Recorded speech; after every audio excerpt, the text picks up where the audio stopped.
Welcome to the God Culture, where we urge you to challenge tradition, as 1 Thessalonians 5:21 tells us, prove all things, hold fast that which is good.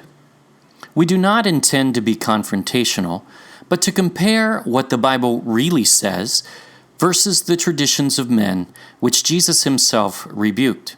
Jesus said to the Pharisees, "Full well ye reject the commandment of God, that ye may keep your own tradition." Mark 7:9. Notice their own tradition and not God's. The oral tradition of the rabbis, the Pharisees, became the Talmud, so be very careful in using it to interpret the Bible or Torah. In our search for the God culture, we are finding that God established His own traditions that we ignore, and we grasp onto man-made customs instead. He has provided many clues throughout the Bible, and even the geography of the earth, that as a culture we are programmed to ignore, favoring man's ways and theology over God's. We are called to know the Bible for ourselves, not from a 20-minute sermon when we attend church, but to spend time understanding the all-knowing God's wisdom over man's limited and often perverted knowledge.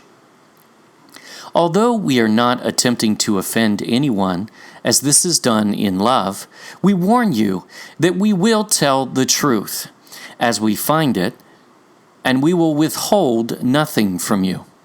So listen as we attempt to prove all things, and we encourage you to prove them for yourself.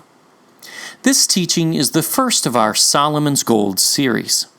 The evidence is so overwhelming and abundant that this subject requires an entire series, as the Bible and recorded history provide many clues which completely obliterate most traditional views and answer most of the questions many scholars seem to overlook.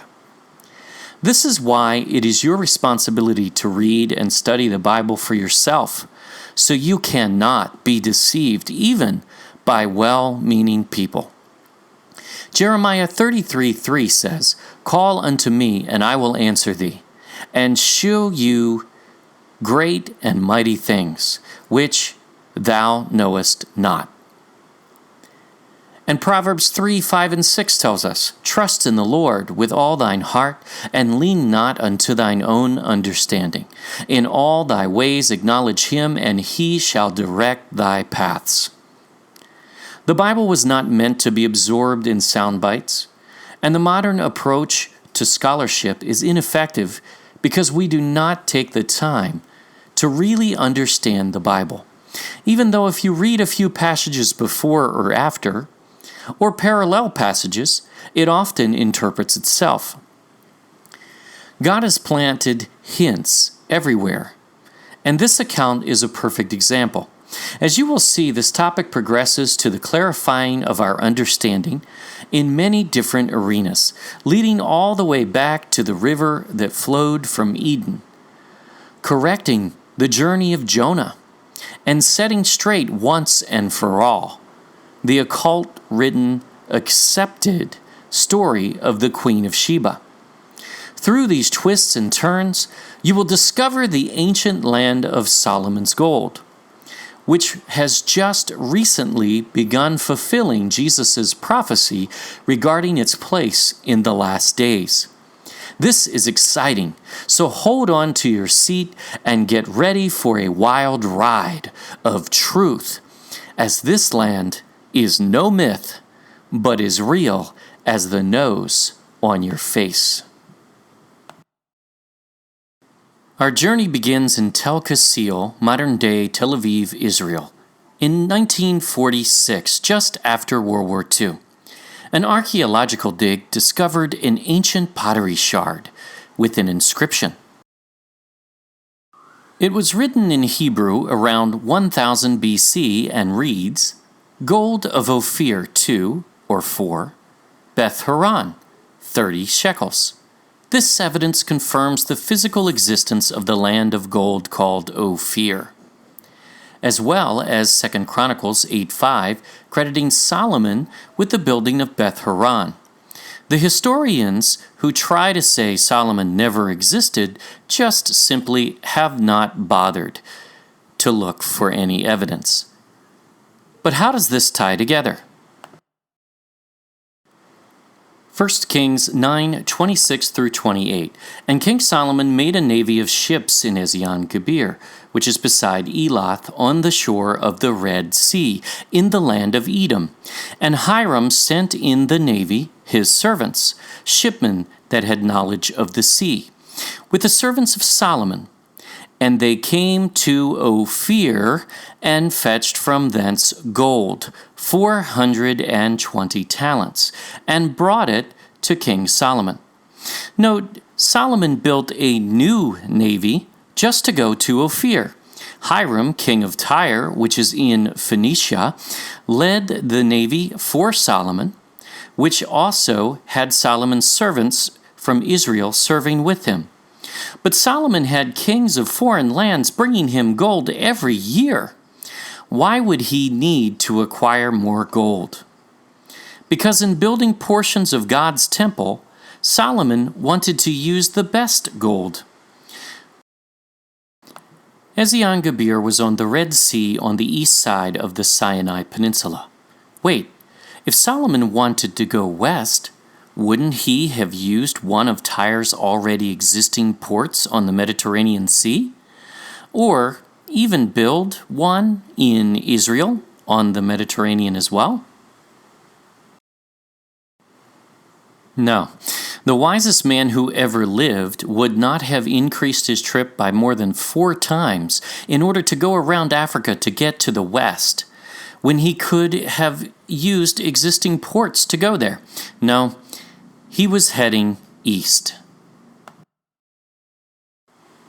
Here is a map of the traditional view that Phoenicia, which includes Tyre, only traded around the Mediterranean Sea. But we already know there is both physical and biblical evidence that they also sailed east from the Red Sea to Ophir. We are just getting started. Scholars also have great difficulty in realizing that the son of Cush, whom he named Sheba, is a different person from the son of Joktan, who also bore the name Sheba. The same goes for Havilah, as there is one from Cush and one from Joktan. However, there is only one Ophir named in the Table of Nations from Noah. And we will prove that he and his brothers, Sheba and Havilah, all sons of Joktan, not Cush, lived in the same region, and it was not even remotely close to Saudi Arabia, where Cush's sons, Sheba and Havilah, live. It's like saying all Johns live on the island of Patmos. Well, it would be easier to remember everyone's name, I guess. Now, using such scholarly logic, all pigs come from the land of Ham. We're pretty sure that is not a true statement. What was this gold of Ophir used for? Building Solomon's temple. As even David began acquiring the gold of Ophir and knew its value.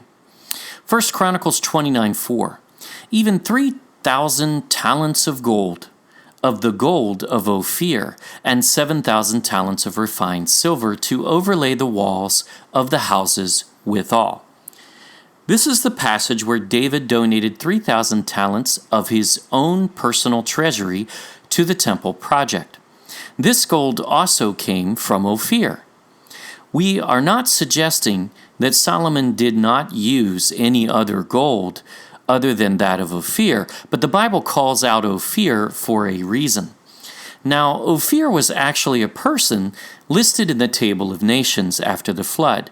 Yes, God put all those begats in there as clues in which we may form a proper perspective on many topics. We'll spend a little time there laying the foundation in this introduction. Genesis 10:26 through 30. And Joktan begot all these guys, 13 sons in all, the most of anyone listed in the table of nations. That's of special note.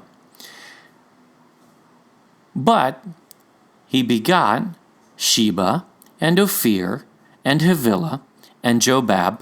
All these were the sons of Joktan. And their dwelling was from Mesha as thou goest unto Sephar, a mount of the east. For the sake of time, Genesis 10 also lays out that Joktan was son of Eber, which is where we get the name Hebrew, who was son of Arphaxad, son of Shem, son of Noah. So he was Shem's grandson, great-grandson. Note that this passage clarifies that Ophir, Sheba, and Havilah are sons of Joktan. When we talk about Sheba later, you will see this is a crucial point to the understanding of the account of the Queen of Sheba. There is no Ophir in any of these other lines in the Table of Nations, just in Joktan's, and this also is critical.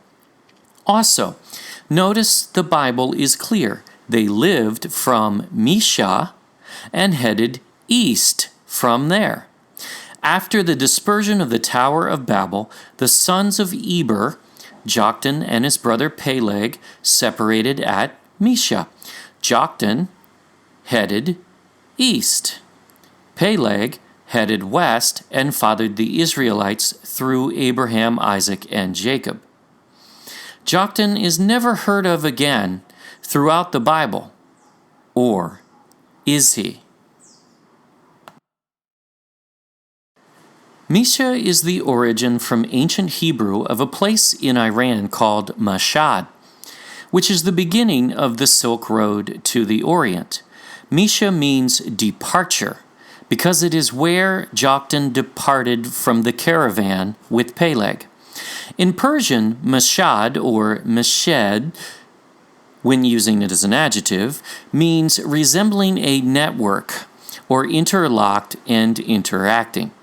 Mashhad was the beginning of Joktan's network to the east, and I'm sure from there they networked with the west as it became a trade route within the Silk Road to the east. Let's look at this on a map. Notice where Ezion-Geber is on the Red Sea, and match the fact that Ophir and his brothers headed east from the western tip of Iran. Again, they did not head west. Just wait till you see where this leads. But first, who else knew about the gold of Ophir? Job, who lived hundreds of years before David and Solomon wrote, "Then shalt thou lay up gold as dust, and the gold of Ophir as the stones of the brooks." Later he writes, "It cannot be valued with the gold of Ophir, with the precious onyx or the sapphire." So Job knew of Ophir hundreds of years before Solomon, and that the land of Ophir had gold that was good, the most precious. And Isaiah knew of the precious gold of Ophir. Isaiah 13:12. "Then I will make a man more precious than fine gold, even a man than the golden wedge of Ophir." David knew of Ophir before Solomon reigned. "King's daughters were among thy honorable women. Upon thy right hand did stand the queen in gold of Ophir." It was the gold that queens wore. We also know from earlier that David contributed 3,000 talents to the temple project. From his own personal treasury, he gave 3,000 talents of the gold of Ophir. He knew that gold of Ophir was good, but he also knew that the gold of Sheba was good as well, which we will prove in a later segment is the same land as Ophir. David writes, "And he shall live, and to him shall be given of the gold of Sheba." we will provide much greater proof of this synergy. But before that, there are more clues. So how far did they go? Did you know the Bible tells us how far they traveled? 2 Chronicles 9:21 says, "For the king's ships, Solomon's, went to Tarshish, Ophir, with the servants of Hiram, king of Tyre. Every 3 years, once came the ships of Tarshish bringing gold, silver, ivory, and apes and peacocks." Apes and peacocks? All of these resources provide further clues, which we will deal with later. So it was a 3-year round-trip journey to go to Ophir. This is a massive hint. Wouldn't Ethiopia or, say, Yemen, which are on the Red Sea, be a trip taking just weeks, not 3 years? Of course they are. They went much further, as we will prove. It has been suggested by some scholars that Tarshish may actually be a wood that the ships were made of, and not a place. But this passage is clear. They went to a place known as Tarshish. And when it mentions the ships of Tarshish, it is clearly referring to the place Tarshish, not a wood. Where do the ships of Tarshish go for these resources? They go to the land of Ophir. Because 1 Kings 22:48 says, Jehoshaphat made ships of Tarshish to go to Ophir for gold. But they went not, for the ships were broken up at Ezion-Geber. There it is again. This was 100 years after Solomon. Jehoshaphat tried to rebuild Solomon's navy to go to Ophir for gold, but was unsuccessful. Nevertheless, we know the ships of Tarshish go to Ophir. It matters not whether the passage has an extra H, which is rather common in biblical translation, but instead that the ships of Tarshish and Tarshish, same pronunciation, both go to Ophir. Why build at Ezion-Geber on the Red Sea and not the Mediterranean, just like Solomon? To go east to Ophir.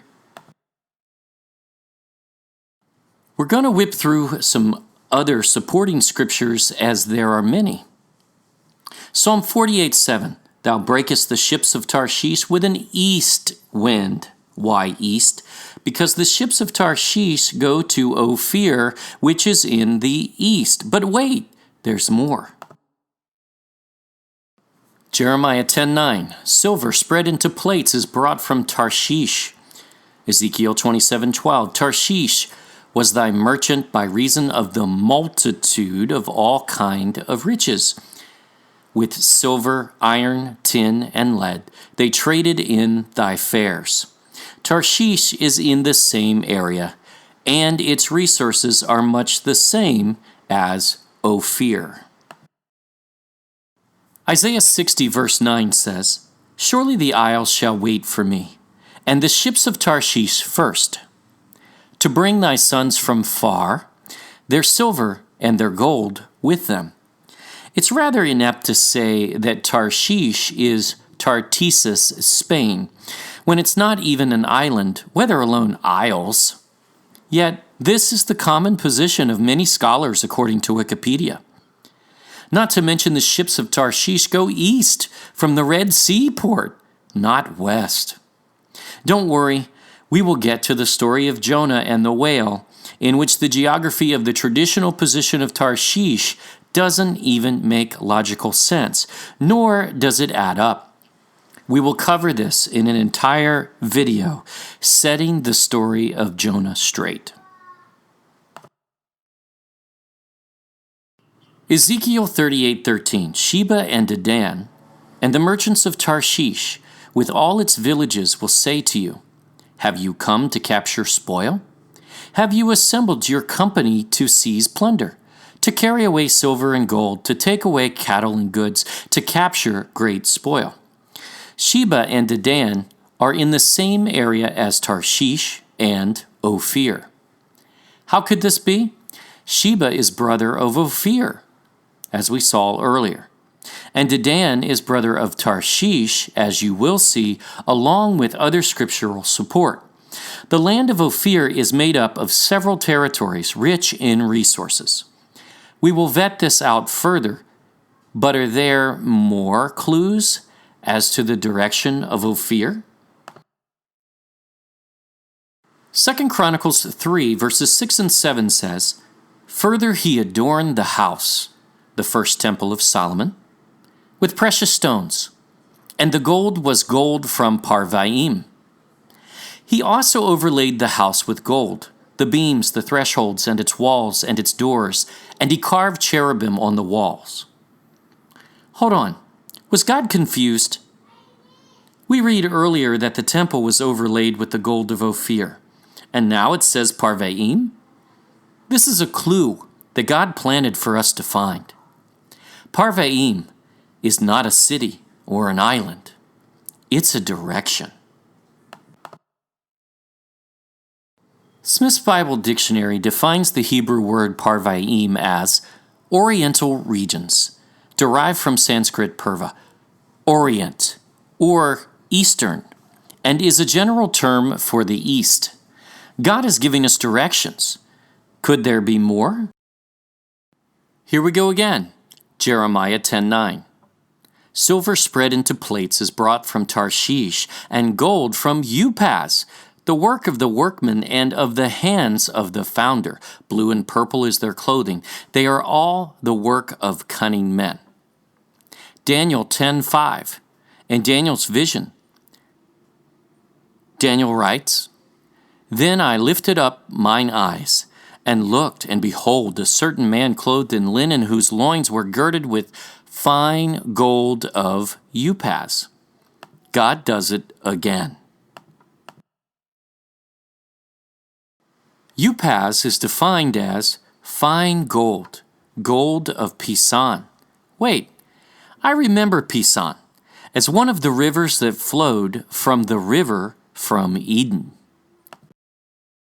In Genesis 2, verses 10 through 12, "And a river went out of Eden to water the garden. And from thence it was parted, and became into 4 heads. The name of the first is Pisan." There you go. "That is it which compasseth," surrounds, "the whole land of Havilah, where there is gold, and the gold of that land is good. There is bdellium and the onyx stone." Ah, Havilah, the ancient land of gold. Havilah was also the name of the brother of Ophir, who was likely named after and went in search of the ancient land of resources, Havilah, with his brothers Ophir and Sheba. Remember our base scripture. Sheba, Ophir, and Havilah were all brothers, sons of Joktan, who headed east from Mashhad, Iran. But is there a tie that would bind them as settling together? There is an extra biblical source. The Kitab al-Magal, I probably said it wrong, and the Cave of Treasures hold that in the early days after the Tower of Babylon, the children of Havilah, son of Joktan, built a city and kingdom which was near to those of his brothers Sheba and Ophir. Havilah, Sheba, Ophir settled in the same land, the land of ancient resources in which Havilah was named. This is why Job, David, and Solomon knew the gold of this land was good. Who knows? The Bible does not actually specify where Noah or Adam's generations actually lived before the flood and after the fall. Perhaps Adam moved to Havilah, land of resources. It makes sense, and we will discuss this later. There's zero evidence that Adam lived in Israel, nor anywhere near it. The land of Israel was chosen because of Abraham's righteousness, not because of the landscape and the geography. Solomon had kings bringing him gold. Why did he have to build a navy and send ships all the way to Ophir? Because Ophir is God's original land of gold, Havilah, and we will prove this. Moses made sure to mention Havilah in Genesis as the only river from Eden, defined by its resources, the Pison. Adam and his generations knew this, and so did Noah, as they probably lived there rather than the desert. Remember, we are stupid, de-evolved humans next to Adam and Noah. Imagine what we learn in 900 plus years on this earth as they did. And Adam probably survived in the garden even longer. We don't know. They were the originals, perfect in their intellect, and we are merely de-evolved copies of those originals. This is why we fall for Bible charts which cannot even figure out that people of the same name may actually have lived in different areas of the world, or why we have bought into occult science and occult history for so many years. Noah and Adam knew better. It took the guardian cherub in the Garden of Eden to fool Eve. He fools you and I through simple suggestions and manipulations because he doesn't have to approach us directly. While we're in the Table of Nations, let us match up a few more details of this account of Ophir and its provinces. Genesis 10:2. The sons of Japheth, Gomer, and Magog, and Madai, and Javan, and Tubal, and Meshach, and Tyrus. Tyrus, as in the maritime kingdom of Tyre in Phoenicia, the one that we've been discussing where Hiram came from? Of course. You mean the brother of Javan, who had the maritime sons? Oh yes, Elisha, Tarshish, Kittim, and Dodanim. They were the sons of the isles. Genesis 10:4 and 5. And the sons of Javan, Elisha, and Tarshish, Kittim, and Dodanim. By these were the isles of the Gentiles divided in their lands, every one after his tongue, after their families, in their nations.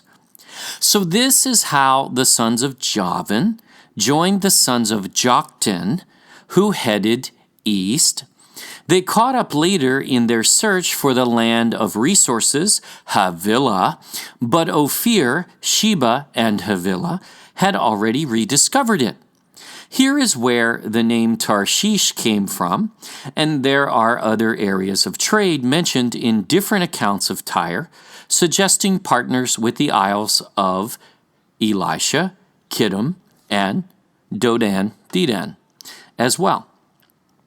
Contrary to most historians, boating did not begin thousands of years later. They took to the seas quickly after the flood. We even have actual archaeological finds of ocean-going vessels, which we will show you dating back to before Solomon's day. Ezekiel 37 provides trading partners of Tyre. Here are a few excerpts. In verse 6, benches of ivory brought out of the isles of Kittim. Funny, Kittim is supposed to be a town on the island of Cyprus, according to some scholars. Problem, Kition is a town, not even the island. The island is Cyprus and has been named that for thousands of years. And this passage says, the isles of Kittim, not just one island. Verse 7, blue and purple from the isles of Elisha. Again, scholars have no idea where these isles are, but it's not just one island or just a town. The men of Dedan, verse 15, were thy merchants. Many isles were thy merchandise of thine hand. They brought you for a present horns of ivory and ebony. Dedan or Dedan took to the seas and founded many isles, just as the Table of Nations told us that all of the sons of Javan are the founders of the islands of the Gentiles, which would be all of the islands in the earth pretty much. Yemen is not an island, by the way. They continue to bury ancient man to a small confined area of the Middle East, and it extends outward from there. It is simply just not what the Bible says, nor history. Did you know that the Bible tells us who divided the entire earth? Not just the known world, the entire earth after the flood. Genesis 10:32. These are the families of the sons of Noah, after their generations in their nations. And by these were the nations divided in the earth after the flood. Noah's generations divided the entire earth, not just the Middle East area or the known world at the time.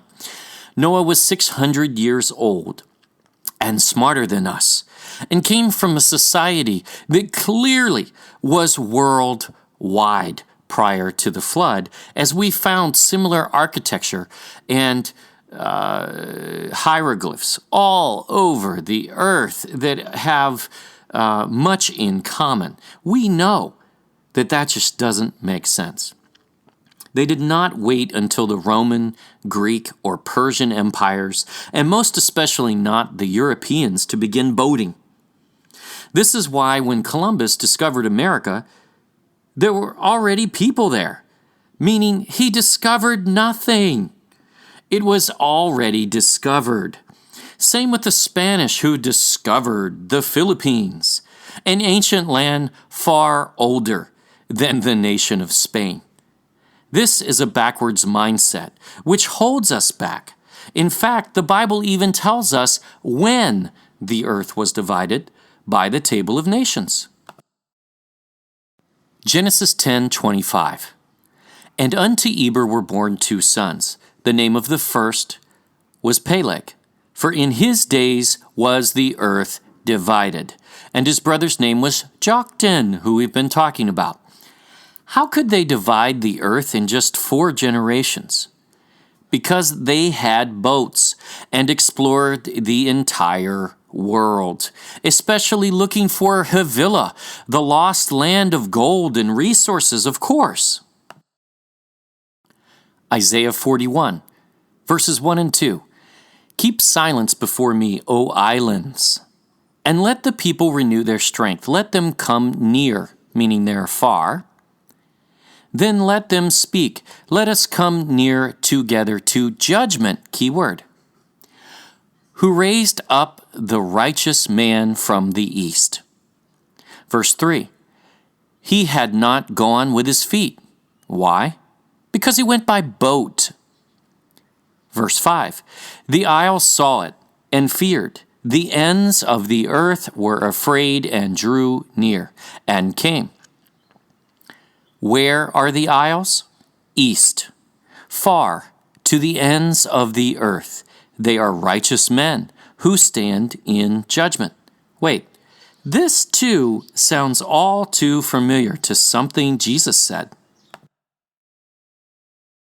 Matthew 12:42, Jesus prophesies, The queen of the south shall rise up in the judgment with this generation, and shall condemn it.